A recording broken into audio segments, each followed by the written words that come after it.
Saat ini kita kembali dilanjutkan dengan Xiao Yan yang bertemu dengan sosok pria tua yang mengajak Xiao Yan bekerja sama untuk masuk ke kedalaman kolam petir. Xiao Yan pun dengan datar tertawa dan dirinya buru-buru menggelengkan kepalanya, karena lelucon macam apa dengan masuk ke bagian dalam kolam tersebut, justru hanya akan ada satu petir hitam yang secara acak saja bisa membunuhnya.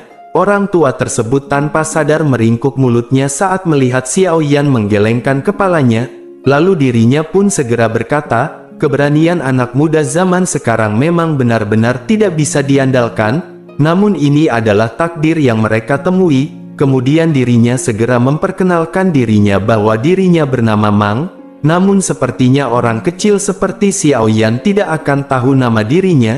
Xiao Yan pun berpikir sejenak setelah mendengar nama keluarga Mang, akan tetapi Xiao Yan tidak menyadari adanya ahli pamungkas seperti itu di benua ini, dan sepertinya para ahli sejati dari wilayah dataran tengah tidak menonjolkan dirinya.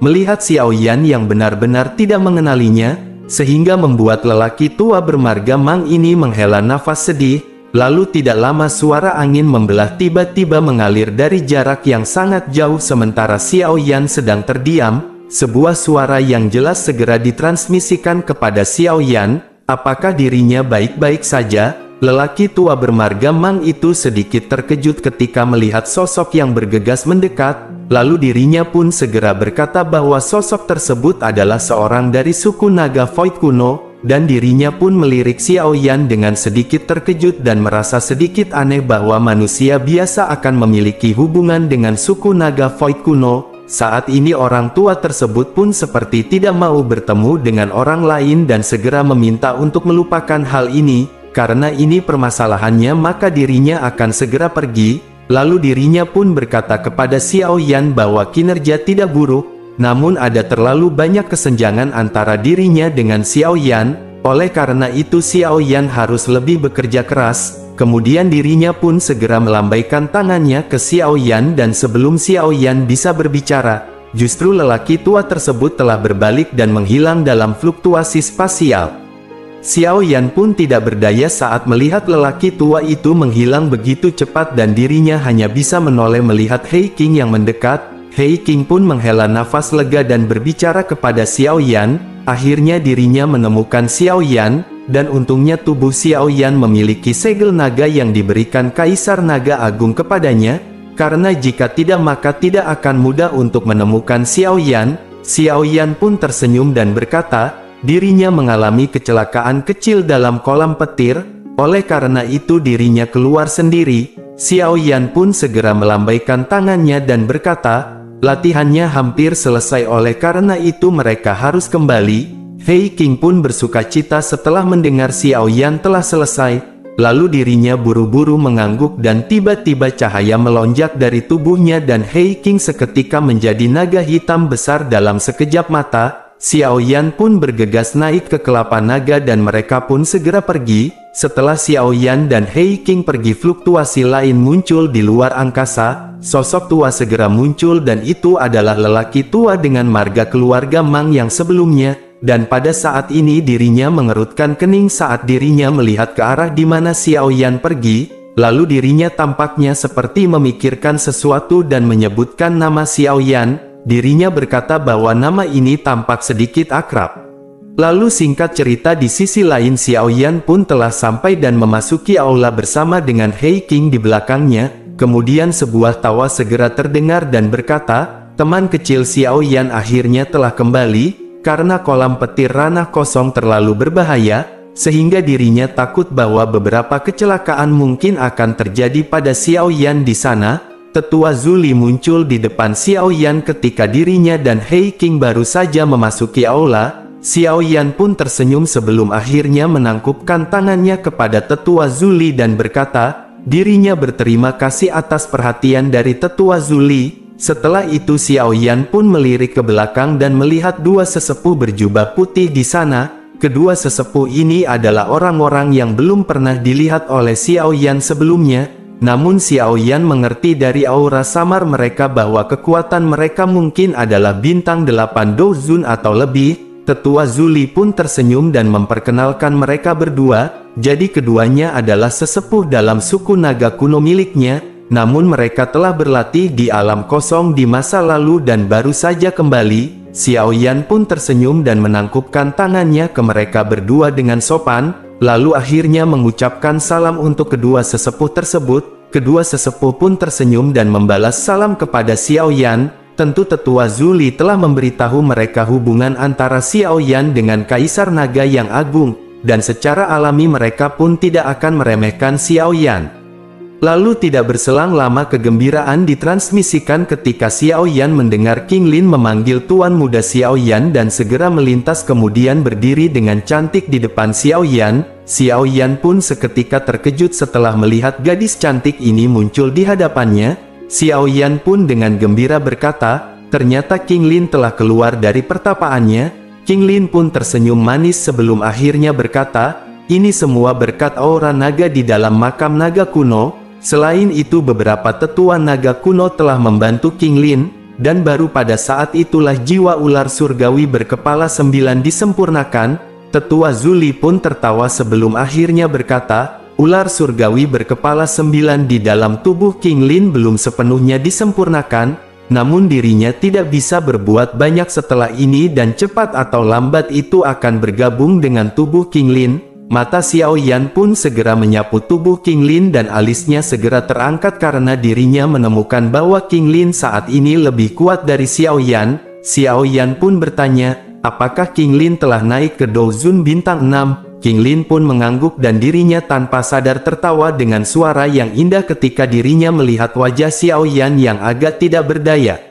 Xiao Yan pun dengan pahit tertawa dan dirinya secara alami mengerti bahwa peningkatan kekuatan seperti itu akan membutuhkan banyak kondisi yang sangat keras, namun melihat kekuatan gadis ini yang melompat hampir 5 bintang akan membuat hati siapapun merasa tidak seimbang. Xiao Yan pun segera menghela nafas sebelum akhirnya merenung dan bertanya kepada Ketua Zuli. Xiao Yan menanyakan, apakah Zian si bocil Luknut masih belum meninggalkan pelatihannya? Zuli pun mengerutkan kening kemudian menjawab, Zian si bocil Luknut belum selesai, karena Kaisar Naga yang Agung akan membutuhkan waktu yang sangat lama, bahkan dirinya tidak yakin kapan Kaisar Naga yang Agung akan meninggalkan pertapaannya. Xiao Yan pun diam-diam mengangguk sebelum akhirnya berkata, jika begitu permasalahannya maka Xiao Yan tidak akan bisa tinggal di sini lebih lama lagi, karena Xiao Yan telah pergi terlalu lama dan gurunya mungkin khawatir jika Xiao Yan terus berada di luar. Zuli pun tidak menghentikan Xiao Yan setelah melihat bahwa Xiao Yan berniat untuk pergi, lalu Zuli pun mengeluarkan token giok perak yang sangat indah dan menyerahkannya kepada Xiao Yan. Dirinya berkata bahwa teman muda Xiao Yan harus memegang token giok spasial ini, dan Xiao Yan dapat menghancurkannya jika dirinya ingin datang ke Pulau Naga Timur, karena kekuatan spesial di dalamnya akan membentuk terowongan spasial dan membawa Xiao Yan ke sini. Xiao Yan pun tidak menolak hadiah ini karena token giok spasial semacam ini adalah sesuatu yang hanya bisa dibuat oleh seorang ahli di kelas Banseng. Selain itu proses untuk membuatnya benar-benar cukup merepotkan. Lalu setelah itu Xiao Yan pun menangkupkan tangannya kepada Tetua Zuli yang akhirnya mengangguk.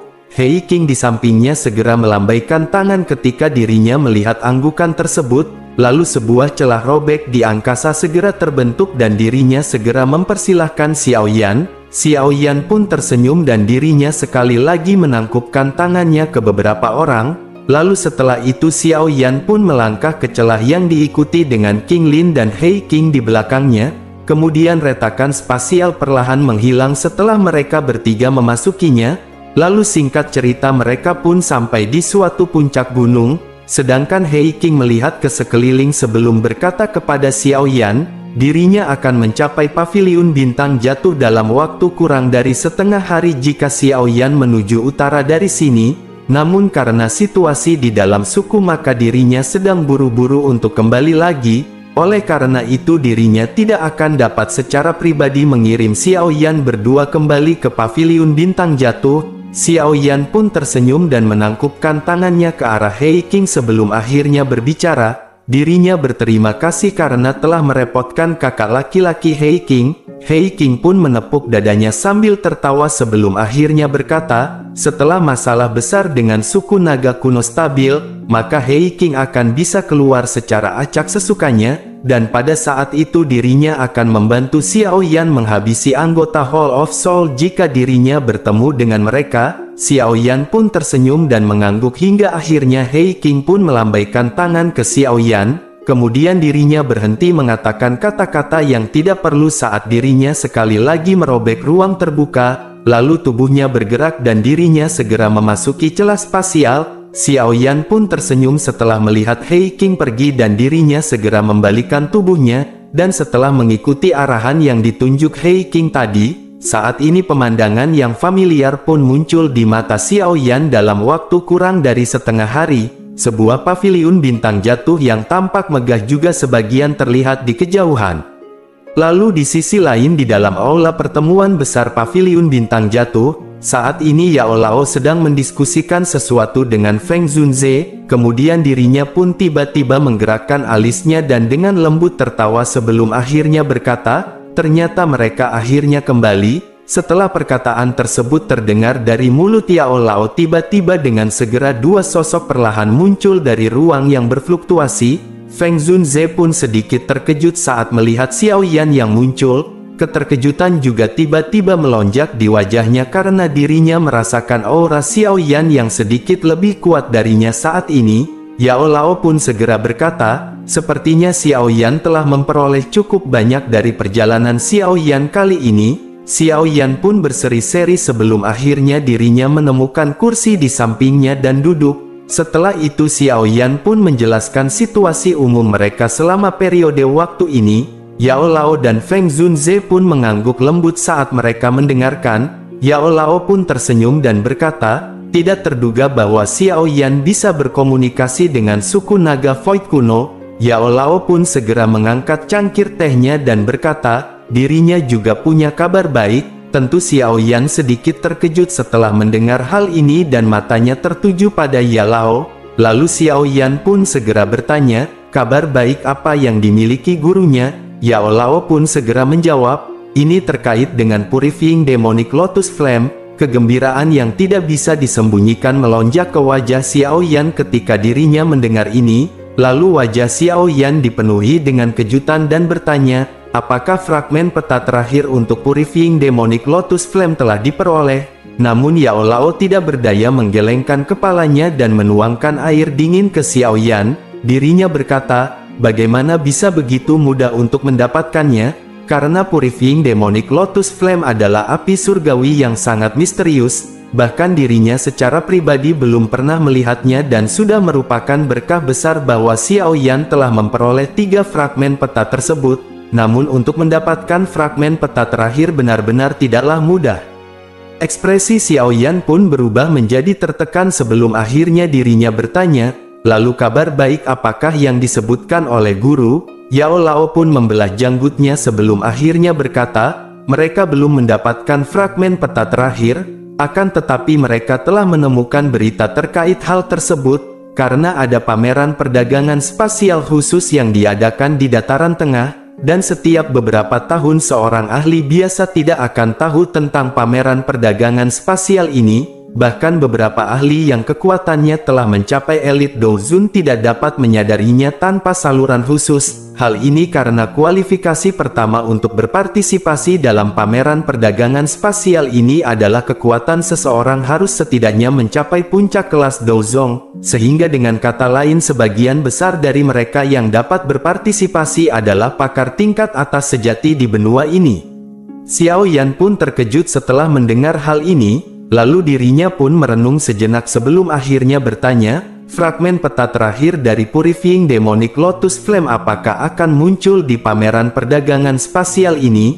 Yao Lao pun mengangguk dan berkata, dirinya juga punya beberapa teman di antara orang-orang di pameran perdagangan spasial, dan dirinya telah melakukan penyelidikan kali ini dan secara kebetulan mendengar informasi tersebut. Jadi pemilik fragmen peta terakhir ini juga menyadari bahwa peta ini terkait dengan Purifying Demonic Lotus Flame, namun dirinya berencana menggunakannya untuk menukar barang lain karena dirinya hanya memiliki 1 fragmen. Xiao Yan pun mengangguk sebelum akhirnya menyuarakan pikirannya. Dirinya pun berkata, karena orang ini sadar bahwa peta ini terkait dengan objek langka seperti Purifying Demonic Lotus Flame, maka kemungkinan hadiah yang ditukarkan juga akan cukup besar. Yao Lao seketika mengangguk dan berkata, ya mau bagaimana lagi, tidak ada pilihan lain, dan ini adalah satu-satunya berita yang mereka peroleh terkait dengan Purifying Demonic Lotus Flame. Lalu jika mereka tidak mengambilnya maka kemungkinan besar mereka tidak akan pernah menemukan Purifying Demonic Lotus Flame.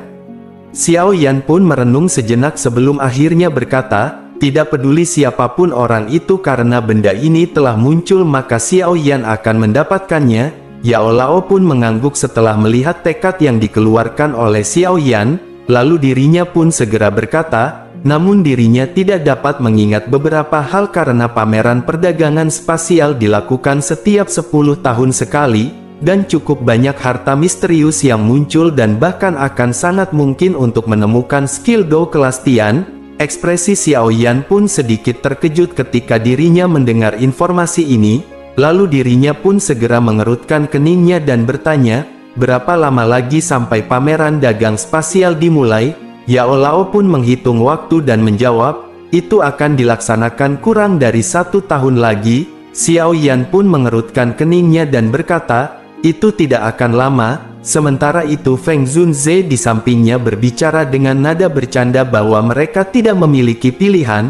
Jika Xiao Yan cemas akan api surgawi, maka Xiao Yan dapat melihat apakah ada berita tentang api surgawi lainnya atau mungkin merebutnya dari mereka yang memilikinya. Feng Zunze juga ingin tahu faksi mana di benua ini selain dari Burning Flame Valley yang memiliki api surgawi paling banyak. Xiao Yan pun tersenyum pahit dan berpikir bagaimana bisa begitu mudah untuk menemukan sesuatu seperti api surgawi.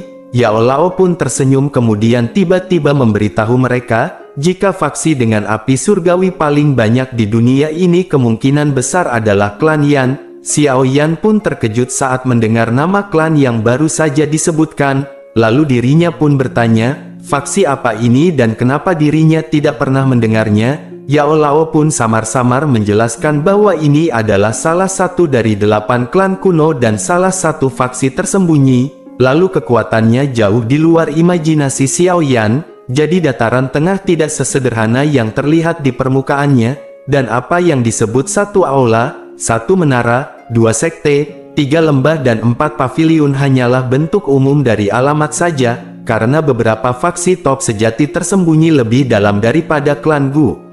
Jantung Xiao Yan seketika berdebar kencang saat mendengar istilah ini lagi. Xiao Yan pun ragu-ragu sejenak sebelum akhirnya bertanya, klan apa saja yang merupakan 8 klan kuno ini? Yao Lao pun terdiam sejenak dan barulah kemudian dirinya mulai berbicara. Dirinya berkata, klan Gu dan klan Hun termasuk ke 8 klan kuno. Selain 2 klan tersebut masih ada 5 klan lain yang masih ada. Mereka adalah klan Yan, klan Yao, klan Si, klan Lei dan klan Ling. Xiao Yan tanpa sadar menghirup udara dingin ketika dirinya mendengar nama ini yang belum pernah dirinya dengar sebelumnya.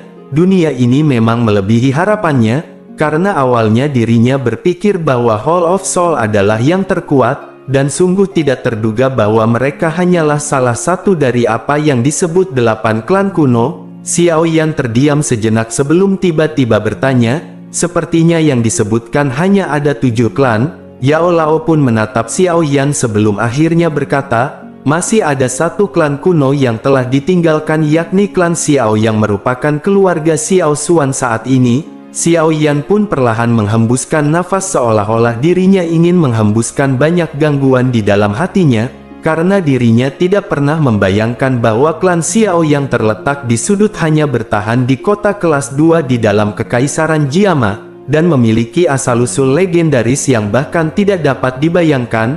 Meskipun Xiao Yan tidak menyadari seberapa kuat yang disebut oleh klan Xiao ini, namun secara alami juga memiliki kekuatan yang mengerikan untuk melawan faksi seperti klan Hun dan klan Gu.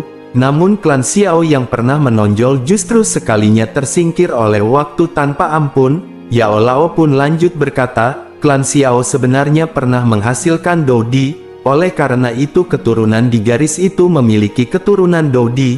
namun garis keturunan semacam ini hanya mencapai generasi leluhur Xiao Yan yakni Xiao Xuan sebelum digunakan olehnya, dan garis keturunan Dou Di mungkin kuat akan tetapi itu tidak bertahan selamanya, karena ada saatnya akan habis dan untuk terus melestarikan garis keturunan, maka Dou Di lain perlu muncul dan memberikan garis keturunan energi dan kehidupan. Namun sayangnya klan Xiao tidak pernah mempersiapkan Dou Di elit sejak Dou Di dari klan Xiao muncul, sehingga yang terkuat di antara mereka hanyalah leluhur Xiao Yan yakni Xiao Xuan. Demikian pula tindakannya yang mempertaruhkan semuanya dan memasukkan segalanya masih belum cukup untuk menyelamatkan klan yang menurun ini, dan sekarang apa yang disebut garis keturunan Dou Di dari klan Xiao telah sia-sia. Yao Lao juga tidak pernah merasakan bahkan garis keturunan Dou Di sekecil apapun di tubuh Xiao Yan setelah bertahun-tahun, dan mungkin Xiao Yan juga tentu menyadari tentang hal ini. Lalu Xiao Yan pun diam-diam mengangguk karena selama bertahun-tahun pelatihan ini Xiao Yan mengandalkan dirinya sendiri, bahkan selama momen kritis hidup dan mati untuk melakukan terobosan, Yao Lao pun menepuk bahu Xiao Yan sebelum akhirnya lanjut berbicara. Dirinya berkata Xiao Yan tidak perlu merasakan beban apapun di hatinya, karena Xiao Yan tidak membutuhkan garis keturunan Dou Di dengan kekuatannya. Lalu Yao Lao percaya bahwa Xiao Yan cepat atau lambat akan melahirkan kembali garis keturunan Dou Di yang ditinggalkan dari klan Xiao. Xiao Yan pun tersenyum sebelum akhirnya merenung sejenak dan mata Xiao Yan tiba-tiba mendarat ke arah Yao Lao. Lalu dirinya segera bertanya, mengapa guru memahami 8 klan kuno dengan sangat baik, dan bukankah orang biasa akan kesulitan mempelajari informasi seperti itu? Yao Lao terkejut sebelum akhirnya menjawab sambil tersenyum. Yao Lao berkata, sepertinya Xiao Yan telah menebak sesuatu. Xiao Yan pun segera bertanya, apakah guru dan yang disebut dengan klan Yao itu memiliki hubungan? Yao Lao pun memegang cangkir teh di tangannya dan senyum tipis muncul di wajahnya yang sudah tua, namun senyum ini mengandung kesedihan dan kepahitan sebelum akhirnya dirinya berkata, dirinya memang anggota klan Yao, namun Yao Lao termasuk tipe orang yang ditinggalkan oleh klannya. Xiao Yan pun terkejut saat dirinya mendengar perkataan yang keluar dari mulut Yao Lao. Xiao Yan pun segera berkata, dengan bakat pemurnian obat milik guru hampir tidak ada orang di benua Douqi saat ini yang bisa sebanding dengannya, jadi bagaimana mungkin bisa guru menjadi orang yang ditinggalkan oleh klan Yao? Yao Lao pun mengisyaratkan senyuman sebelum akhirnya berkata, hal itu karena garis keturunan Dou Di. Emosi di wajahnya perlahan menghilang saat dirinya menjelaskan bahwa dilahirkan dalam klan kuno datang dengan tekanan yang jauh lebih besar daripada tempat lain, karena di sana status seseorang dibedakan oleh kekayaan garis keturunannya. Jadi garis keturunan Dou Di yang mengalir di dalam tubuh Yao Lao ini sangat tipis sehingga tidak signifikan. Lalu ketika dirinya masih berada di klan Yao membuat dirinya akhirnya dikeluarkan karena kegagalan misi yang dirinya lakukan, Yao Lao pun tidak merasa puas setelah pergi dan mulai mengerahkan semua upayanya ke dalam penyempurnaan pil. Bahkan Yao Lao juga menjelajahi dataran tengah sendirian, kacauan yang dialaminya hampir selama 1 abad dan memperoleh beberapa prestasi saat itu, sehingga membuat Yao Lao memiliki pemikiran yang aneh bahwa klan akan memanggilnya kembali. Namun seiring berjalannya waktu harapan semacam ini berangsur-angsur menghilang, karena klan ini mungkin tempat yang membesarkannya, akan tetapi dirinya tidak punya banyak perasaan untuk mereka. Bahkan orang tua Yao Lao juga telah meninggal ketika dirinya masih muda. Selanjutnya dirinya secara bertahap melupakan mereka dan bahkan tidak mengingatnya. Selain itu hanya beberapa anggota klan Yao yang menyadari bahwa Yao Lao pernah menjadi anggota klan tersebut, bahkan Hall of Soul pun tidak menyadarinya. Xiao Yan pun terdiam sejenak sebelum akhirnya bertanya, dengan kekuatan guru saat ini maka tidak ada yang bisa menghentikannya jika dirinya ingin kembali ke klan Yao. Yao Lao pun segera berkata, apakah ada artinya kembali ke tempat seperti itu? Karena selama bertahun-tahun ini dirinya hanya menyadari bahwa dirinya adalah Yao Chen, namun Yao ini bukan dari kata klan Yao, dan karena mereka berpikir bahwa Yao Lao adalah orang yang tidak berguna, maka dirinya juga akan menunjukkan kepada mereka seberapa baik dirinya melakukannya di dataran tengah. dan orang-orang tanpa garis keturunan Dodi juga akan benar-benar bisa menjadi ahli top papan atas. Selain itu dirinya juga akan menunjukkan kepada mereka, bahkan murid yang telah direkrut olehnya juga akan jauh melebihi orang-orang yang memiliki garis keturunan Dodi yang sangat mereka hargai.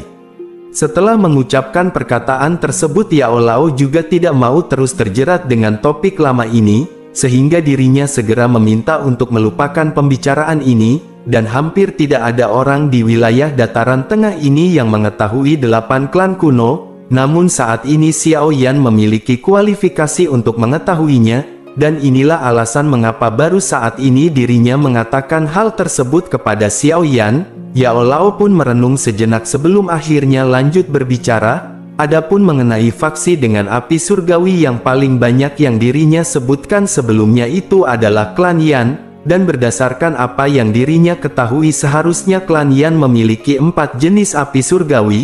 Lalu di antara mereka ada 2 api surgawi yang berada di tingkat 10 besar. Xiao Yan pun terkejut saat mendengar hal ini, karena ini adalah pertama kalinya dirinya mendengar tentang faksi yang memiliki sejumlah api surgawi.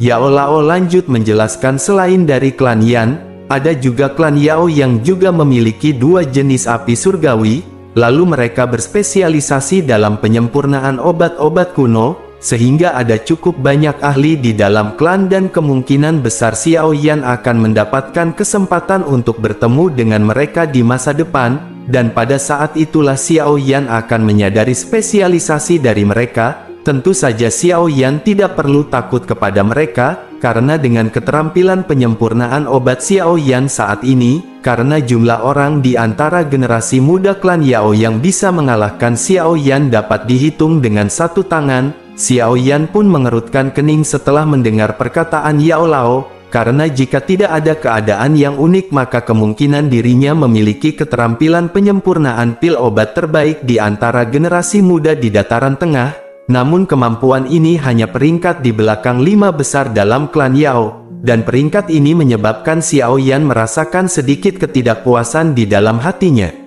Lalu Yao Lao lanjut menjelaskan sepertinya Xiao Yan harus melupakan tentang niatnya mendapatkan api surgawi ini, karena 2 klan besar telah menambahkan segel warisan yang lebih kuat dari Burning Flame Valley, jadi Xiao Yan tidak akan bisa memurnikan dan menelannya. Bahkan jika Xiao Yan berhasil mendapatkannya, Xiao Yan pun mengangguk dengan senyum pahit sebelum akhirnya berkata, sepertinya dirinya hanya bisa diam-diam menunggu apa yang disebut dengan pameran dagang spasial dimulai.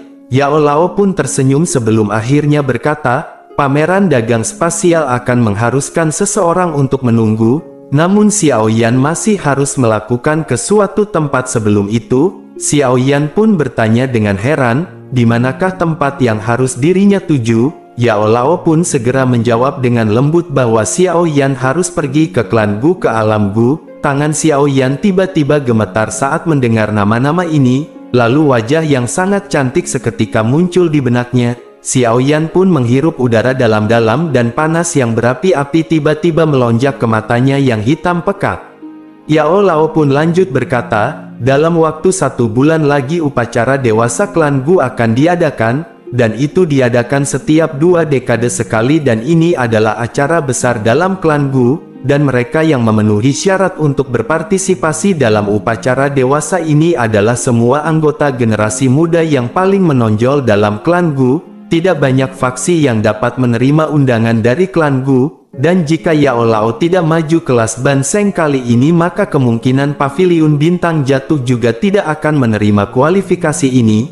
Yao Lao pun mengambil undangan batu giok dalam cincin penyimpanannya, lalu dirinya pun berkata, ini adalah undangan dari mereka, dan hanya dengan memilikinya maka seseorang dapat memasuki alam Gu. Awalnya Yao Lao seharusnya yang menuju ke sana kali ini, namun Xiao Yan juga tentunya menyadari situasi yang dihadapi oleh Paviliun Bintang Jatuh saat ini.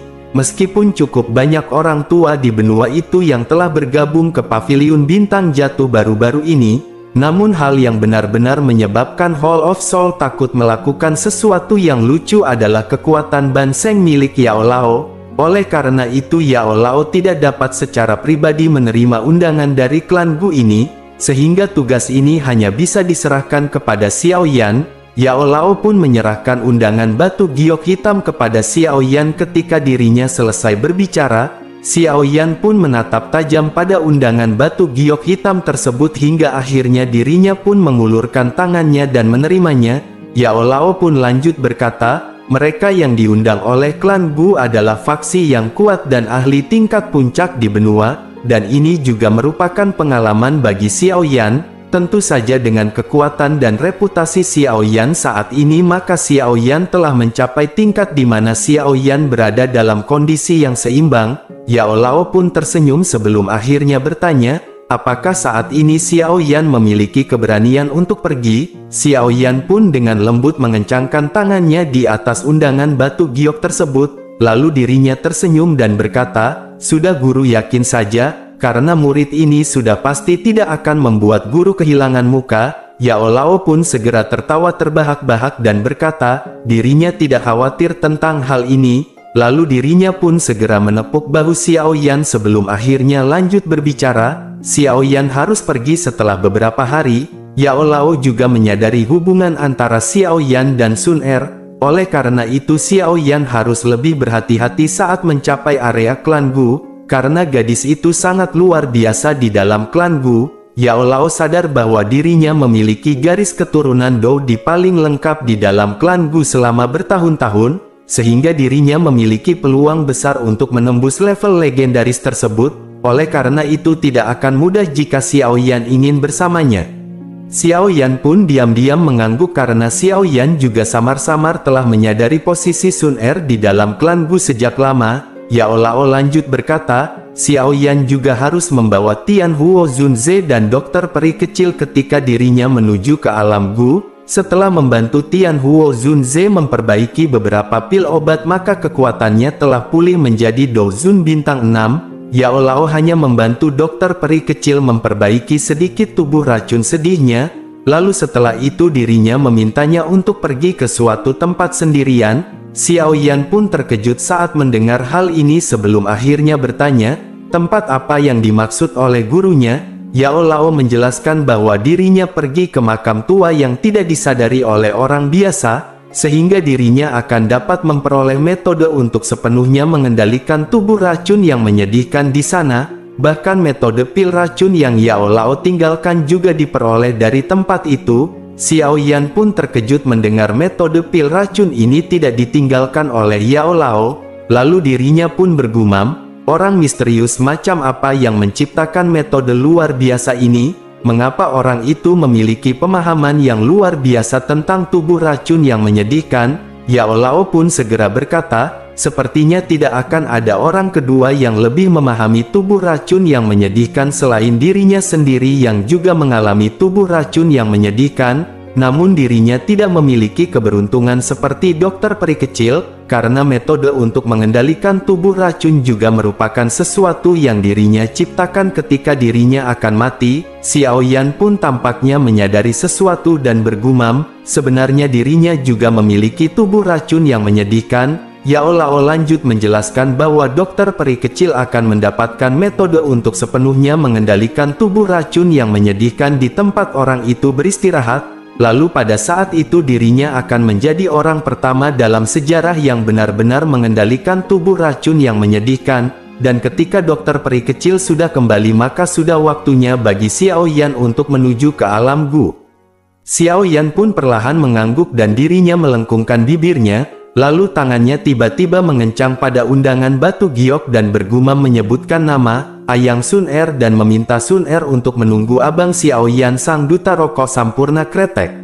Singkat cerita, Xiao Yan pun tetap berada di paviliun bintang jatuh untuk sementara dirinya menunggu dokter peri kecil kembali. Selama menunggu, Xiao Yan tidak melatih dokinya, akan tetapi dirinya mengalihkan perhatiannya ke pelatihan jiwa. Dan dalam pelatihan kali ini Xiao Yan pun mengepalkan tangannya dan sebuah gulungan yang terbentuk dari kulit kuno muncul di tangannya. Sebuah kekuatan spiritual menyebar di antara alis Xiao Yan, setelah itu perlahan-lahan menutupi gulungan tersebut, dan beberapa riak tidak terlihat seketika terbentuk. Kemudian gelombang demi gelombang informasi dituangkan ke dalam pikiran Xiao Yan melalui jiwanya. Informasi yang mengalir ke kelapa Xiao Yan ini dengan segera berubah menjadi karakter misterius yang besar dan muncul jauh di dalam pikirannya. Setelah pemeriksaan yang cermat terungkap bahwa ini adalah metode Qi untuk melatih jiwa seseorang, Xiao Yan pun bergumam, ini adalah keterampilan yang hebat. Tentu saja metode latihan jiwa ini adalah hadiah yang diperoleh oleh Xiao Yan sebagai juara dari Pil Gathering. Yao Lao juga telah mempelajari apa yang disebut dengan keterampilan jiwa tunggal yang hebat ini.